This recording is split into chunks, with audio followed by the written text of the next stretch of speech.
കലാമണ്ഡലത്തിലെ അധ്യാപകനായ കനകകുമാറിനെതിരെ ചെറുതുരുത്തി പോലീസ് വീണ്ടും 3 കേസുകൾ കൂടി രജിസ്റ്റർ ചെയ്തതോടെ ആകെ കേസുകളുടെ എണ്ണം 5ആയി.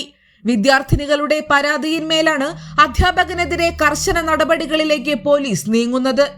ഏതാനും ദിവസങ്ങൾക്ക് മുൻപ് വിദ്യാർത്ഥികളുടെ മൊഴിയെടുത്തതിന്റെ അടിസ്ഥാനത്തിൽ കനകകുമാറിനെതിരെ പോക്സോ വകുപ്പുകൾ പ്രകാരം 2 കേസുകൾ നേരത്തെ രജിസ്റ്റർ ചെയ്തിരുന്നു.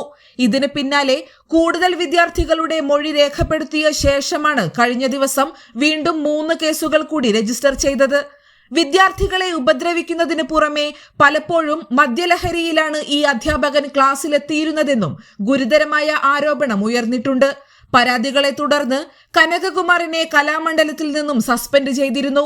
നിലവിൽ ഒളിവിൽ പോയ ഇദ്ദേഹത്തിനായുള്ള അന്വേഷണം പോലീസ് ഊർജിതമാക്കിയതായും സൂചനയുണ്ട്.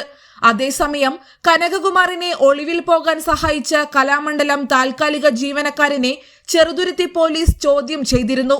പോലീസ് തന്നെ മർദ്ദിച്ചു എന്ന് ആരോപിച്ച് ഇയാൾ ചേലക്കര താലൂക്ക് ആശുപത്രിയിൽ ചികിത്സ തേടിയെങ്കിലും താൽക്കാലിക ജീവനക്കാരനെ ചോദ്യം ചെയ്യുക മാത്രമാണ് ചെയ്തതെന്നും പ്രതിയെ സഹായിക്കുന്നതിനു വേണ്ടി അദ്ദേഹം വാർത്തകൾ വളച്ചൊടിക്കുകയാണെന്നും ചെറുതുരുത്തി പോലീസ് വ്യക്തമാക്കി.